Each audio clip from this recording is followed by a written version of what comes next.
Bonsoir, madame, monsieur, et bienvenue dans cette édition de journal suite au recrutement clandestin qui se fait par des groupes armés terroristes dans les localités et hameaux du pays à coups de fausses promesses. Dans le but de renforcer leurs effectifs, le gouvernement invite les populations à ne pas se faire prendre au piège. Et c'est à travers un communiqué conjointement signé par le ministre de l'Intérieur et son collègue de la décentralisation. Dans cette adresse, les populations sont aussi exhortées à la vigilance et à aider les forces de défense et de sécurité. Les grandes recommandations du test avec Nafissa Tassani. Dans un communiqué publié ce mercredi 29 juin 2022, le ministre de l'Intérieur et de la Sécurité publique et le ministre de la Décentralisation et de la Gouvernance locale exhortent les populations à se conformer au code pénal au regard des articles 161 à 173, à déclarer systématiquement tout étranger résident ou nouvellement arrivé dans une localité ou hameau au commissariat de police le plus proche ou aux autorités locales, notamment les chefs d'arrondissement CA et les chefs de village CV. De même, tous les étrangers résidents ou nouvellement arrivés dans une localité ou hameau doivent aussi systématiquement se déclarer au commissariat de police le plus proche ou aux autorités locales, notamment les chefs d'arrondissement et les chefs de village. En cas de découverte d'étrangers ou d'individus suspects non déclarés, d'armes, de munitions ou de composantes d'engins explosifs improvisés dans un hameau, les responsabilités seront situées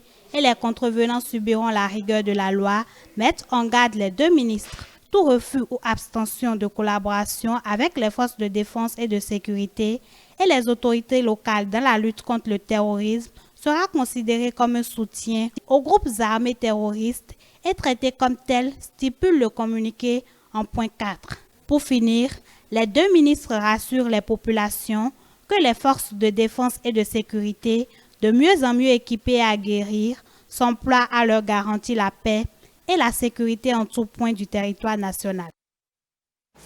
Et à ce sujet, le gouvernement prévoit créer des activités économiques au profit des jeunes et des femmes de ces zones ciblées par ces individus non identifiés. C'est pour les occuper justement afin qu'ils ne se fassent pas enrôler par ces groupes armés terroristes.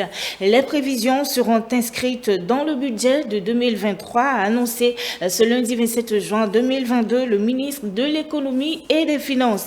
C'était à l'issue du débat d'orientation budgétaire sur le projet de loi Finances 2023. Romuald Wadaï.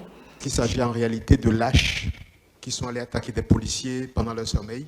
Les dispositions qui sont prises permettront à l'avenir que pendant les temps de repos de nos forces, qu'on ait des éléments avancés, en position avancée pour éviter ces genres de choses. C'est donc dire que nous suivons à chaque instant et à chaque fois qu'une forme d'attaque se produit, nous réfléchissons, nous anticipons pour éviter que ça se reproduise.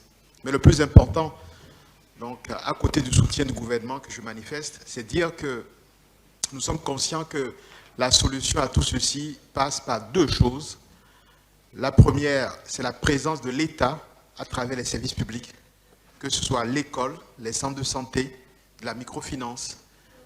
Mais également, deuxième chose, s'assurer qu'il y ait des centres de production, des activités pour les jeunes dans ces endroits-là. Si on s'assure qu'il y a la présence de l'État d'une part et qu'il y a de l'activité économique, on limite déjà la possibilité qu'on enrôle nos jeunes et qu'on les embarque dans ces activités terroristes. Donc au niveau du gouvernement, nous avons tout un plan qui a été préparé et dont la déclinaison se manifestera dans le budget 2023. Donc quand on viendra, on va pouvoir vous dire très concrètement pour les zones sensibles, qu'est-ce que nous avons fait, qu'est-ce que nous prévoyons de faire pour justement apporter à la fois cette dualité, présence de l'État, des services publics, mais également de l'autre côté, s'assurer que les jeunes, les femmes et nos populations dans ces endroits ont accès à des opportunités d'activité économique. Et venons-en à présent au débat proprement dit. Les grandes orientations budgétaires du gouvernement pour l'année 2023 ont été appréciées lundi 27 juin par les députés. Les travaux se sont tenus conformément aux dispositions de la loi des finances prescrivant les débats d'orientation budgétaire avant la finalisation et l'adoption du projet de loi des finances de l'année suivante. Le point avec Angèle Toboula.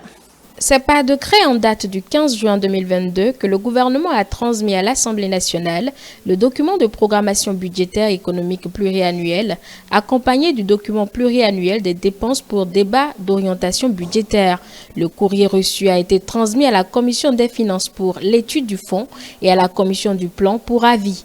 Les deux commissions réunies le 22 juin dernier, en présence du ministre d'État en charge de l'économie et des finances, ont produit un rapport. Il ressort du document présenté par le président de la commission des finances que la conduite de la politique économique sur la période 2023-2025 se fera conformément au PAG2 et s'appuiera sur les stratégies du Plan national de développement 2018-2025 ainsi que sur le PAG1. À travers son budget 2023, le gouvernement s'inscrit également dans l'agenda 2030 des Nations Unies pour le développement durable par la mise en œuvre d'une série de projets et de réformes visant à atteindre les cibles prioritaires des objectifs de développement durable pertinents pour le Bénin. En ce qui concerne le cadrage macroéconomique à moyen terme 2023-2025, il faut dire qu'à moyen terme, l'économie mondiale sera marquée par un fléchissement après le rebond observé en 2021 et la décélération attendue pour 2022. D'après les perspectives économiques mondiales publiées par le FMI en avril 2022, le taux de croissance de l'économie mondiale devrait passer de 6,1% en 2021 à 3,6% en 2022 et 2023, avant de baisser à environ 3,3% à moyen terme. Plusieurs chantiers de croissance sont également envisagés par le gouvernement sur la base de l'évolution probable de la conjoncture au plan international, sous-régional et en tenant compte de l'évolution prévisible de l'économie. 3 scénarios ont été envisagés. D'abord, le scénario de référence qui suppose une évolution de la croissance de l'économie suivant la moyenne observée sur la période de 2017-2021. Dans ce schéma, le taux de croissance s'afficherait à 6,2% en 2023 et s'établirait autour de 6,0% à l'horizon 2025. Le scénario pessimiste prévoit un taux de croissance estimé à 4,7% en 2023 et 4,8% à l'horizon 2025, puis enfin le scénario optimiste décliné ainsi qui suit. Il fait l'hypothèse d'une atténuation rapide des tensions géopolitiques, une non-aggravation de la situation sanitaire et une évolution favorable des autres risques qui pèsent sur l'économie, dont des conditions climatiques et des conditions financières particulièrement avantageuses, propres à une mise en œuvre des réformes structurelles et des investissements structurants. Dans ce scénario, l'économie maintiendrait une croissance vigoureuse et resterait sur le sentier de croissance du Plan national de développement et du programme d'action du gouvernement. Ainsi, le taux de croissance s'afficherait à 7,8% en 2023 et atteindrait 9,4% en 2025. Quant aux perspectives financières, il faut dire qu'au regard du cadrage macroéconomique et de la stratégie de gestion des finances publiques, les ressources totales du budget de l'État devraient croître de 11,4% en moyenne annuelle sur la période 2023-2025 et les dépenses du budget de l'État connaîtraient un accroissement moyen annuel de 5,7% sur la même période. De façon spécifique pour l'année 2023, les ressources totales du budget général de l'État s'afficherait à 1 739 milliards, soit une hausse de 10,5% par rapport à 2022. Quant aux dépenses du budget général, elles connaîtraient une progression de 4,6%.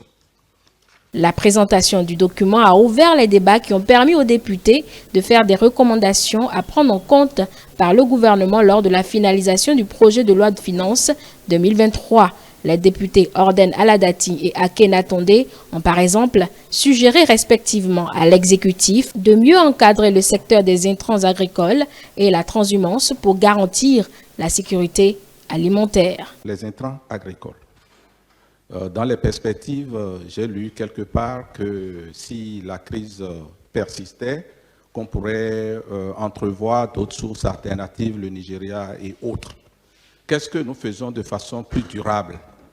Nous avons pris à bras le corps la question de l'énergie. Je trouve que les intrants agricoles sont un secteur qu'il faudrait mieux encadrer au Bénin, prendre des mesures en termes d'infrastructures. Dans la tournée gouvernementale, il y a beaucoup qui ont dit « Arrêtez un peu avec les infrastructures, nous avons des problèmes ». Est-ce que les arbitrages ont démarré et où est-ce que nous en sommes? Parce que dans le budget prochain, on devrait avoir quelques expressions de cela. Nous avons ces crises qui ne peuvent pas ne pas affecter les planifications. Le gouvernement a annoncé la hausse des salaires et l'a conditionné face à la crise, aux difficultés, aux subventions énormes. Où est-ce que nous en sommes? Je voudrais que le gouvernement lutte contre les effets néfastes de la transhumance, parce que cela va contribuer également à lutter contre la cherté de la vie. Lorsque les cultures sont dévastées, la vie coûte cher forcément. Et cela va inciter les Béninois à nourrir les Béninois. Lorsque je produis et que ce n'est pas dévasté, je suis encouragé à produire encore l'année qui suit. Ça va donner la culture du consommation local. Que les Béninois consomment ce que les Béninois produisent et que les Béninois produisent également ce que les Béninois consomment. Rappelons que ce débat d'orientation budgétaire est une activité prévue dans la loi organique du 27 septembre 2013 de l'Assemblée nationale. Il doit se faire au plus tard à la fin du deuxième trimestre de l'année. Une question a été posée hier au ministre béninois des Affaires étrangères. Comment se porte la diplomatie béninoise sous le gouvernement actuel? Le ministre Aurélien Agbenossi a exposé les prouesses réalisées dans ce département ces derniers mois. Et c'était sur l'émission Bilan Gouvernement en Action. Voici le compte rendu de ses propos. Le retour des trésors royaux du Bénin a été l'un des grands succès diplomatiques de ces derniers mois pour le gouvernement béninois. Une négociation relancée à plusieurs reprises qui a finalement réussi. Le ministre des Affaires étrangères et de la coopération, fier d'avoir conduit ces restitutions, explique qu'il s'agit d'une belle action. C'est une belle aventure parce que non seulement il nous a permis d'atteindre un objectif, mais de montrer que la dimension culturelle est importante dans notre développement, de montrer que notre passé était important pour nous, mais que nous étions capables, dans une démarche diplomatique, de revendiquer un droit, sans pour autant nous fâcher avec le partenaire que nous avions en face de nous, la France. Le retentissement médiatique de cette restitution des œuvres culturelles va majoritairement au profit du Bénin. Aurélien Agbenossi a par ailleurs annoncé que la restitution n'est pas terminée. L'état des lieux des différentes coopérations, surtout celle avec l'Union européenne, un partenaire majeur du pays, a été aussi évoqué. Vous savez que nous avons le dialogue politique qui a eu lieu après que nous ayons traversé une période de réajustement de nos relations avec le départ que nous avons souhaité de l'ancien responsable de cette institution. Aujourd'hui, nous avons d'excellentes relations avec l'Union. D'ailleurs, la relation n'avait pas souffert. C'est cette parenthèse qui a donné lieu à des commentaires. On avait senti comme des frictions. Oui, ça arrive dans toutes les relations, même humaines. Donc entre les États, c'est aussi normal. Nous avons eu le dialogue politique après cela, ce qui s'est très bien passé, et nous avons abordé toutes les questions. Un dialogue politique est prévu ce 30 juin pour renforcer ces liens entre le Bénin et l'UE. Le choix fait par le gouvernement en septembre 2021, qui porte sur la réduction de ces ambassades, inquiète toujours. Mais Aurélien Agbenossi est confiant. Cette nouvelle organisation fait économiser l'État béninois, confie le chef de la diplomatie béninoise. Je préfère, comme je l'ai dit une fois sur votre plateau, avoir une ambassade réduite ou une réorganisation qui permet d'affecter des ressources vers l'ouverture des écoles, vers la création des centres de santé, vers la dispensation d'eau potable à nos populations, que d'avoir une multitude d'ambassades à l'étranger. C'est vrai que lorsque j'ai pris mes fonctions, nous avions 39 ambassades, quelques consulats généraux, et en 2019, nous avons 42 représentations dans le monde. Je peux vous le citer, nous avions à cette époque-là 27 ambassades, 4 missions permanentes, 8 consulats et 3 missions commerciales. Aujourd'hui, nous avons réduit tout cela et nous sommes passés à 14 représentations dans le monde. Il y a une possibilité de faire un clustering, comme on dit, de faire des clusters qui permettent avec des ambassadeurs renforcés, des équipes renforcées, de couvrir et de défendre nos intérêts. Il faut en finir avec cette diplomatie de pure représentation. Le visage du Bénin se rajeunit à l'international. Le ministre des Affaires étrangères, avec son équipe, travaille à faire rayonner l'image du Bénin comme l'a souhaité le chef de l'État. Et Jeannot d'Opinion a signé ce commentaire justement. Un atelier d'échange se tient depuis ce mardi 28 juin 2022 à Grand Popo entre le secteur privé, le gouvernement, les organisations de la société civile et les acteurs du projet Benkadi Bénin. Les travaux visent à mettre sur place le mécanisme fonctionnel de participation de ces différents acteurs au processus de planification axé sur l'adaptation basée sur les écosystèmes. Mathieu Bocor, bonne aventure à l'heure. Autour de cette table, ministère sectoriel, secteur privé, collaborant avec Benkadi pour l'atteinte des objectifs. Ils s'approprient des enjeux actuels de l'adaptation basée sur les écosystèmes.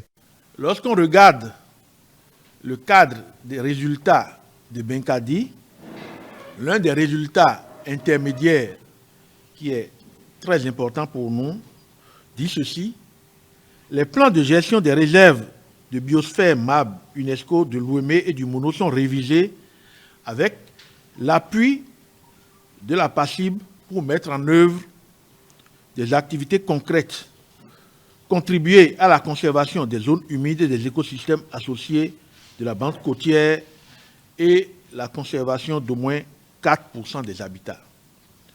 Donc nous sommes vraiment dans le processus de contribuer à l'atteinte de ce résultat, et il est important qu'au-delà des organisations qui sont des partenaires locaux de mise en œuvre de Benkadi, que nous élargissons le cercle à toutes les organisations de la société civile qui sont préoccupées par les questions liées aux aires marines protégées. C'est pour appliquer les meilleures pratiques en matière de gestion durable des ressources naturelles, écosystèmes, forêts et savanes, des terres, ressources en eau et changement climatique que cet atelier est organisé. De façon spécifique, il s'agira pour les participants d'avoir une connaissance détaillée des aires marines protégées des réserves des biosphères de l'Ouémé et du Mono, une clarification des situations juridiques dans et autour des aires marines protégées, ainsi qu'une prise de conscience par les autorités responsables des aires marines protégées des nouvelles articulations de pouvoir issues de la décentralisation et des situations de pouvoir localisées. Il est donc nécessaire d'impliquer les communautés à la base et faire l'inclusion sociale dans leurs activités économiques. Le fait d'inclure, d'associer tous les acteurs autour de la question nous réjouit et va nous alléger la tâche désormais parce qu'ils auraient compris qu'il faut préserver la ressource pour sa meilleure gestion et cela va nous permettre de ne plus être vus comme des gendarmes, mais va nous faciliter cette gestion durable que nous avons tant souhaité. Rassembler tous ces acteurs ensemble pour conjuguer les efforts, pour véritablement impacter cette biodiversité, protéger cette biodiversité, nous trouvons que c'est vraiment louable et c'est à saluer. Au nom du ministre du Cadre de vie et du Développement durable, je vous invite donc, vous, les organisations de la société civile, à jouer les rôles qui sont les vôtres pour accompagner notre pays, le Bénin, dans cette nouvelle dynamique. Autorités locales, partenaires à divers niveaux comprennent les enjeux du projet et s'engagent pour sa mise en œuvre réussie. La deuxième édition du spectacle Rire avec Arrière s'approche à grands pas. Il s'agit d'un spectacle stand-up qui aura lieu dimanche prochain à Cotonou. À quelques jours de l'événement, le jeune artiste promoteur de l'événement invite le public à effectuer le déplacement. On l'écoute. Bonjour, moi je m'appelle Vito Ariel, j'ai 13 ans et je vous affirme que le dimanche 3 juillet, ce sera le spectacle de restitution de mon spectacle Rire avec Ariel 2. Je vous invite tous à venir à Azalaï Hotel le dimanche 3 juillet à partir de 16h30. Ça va démarrer à 16h30 et venez à l'heure. Sinon, vous allez rater beaucoup de choses. Donc, venez à l'heure.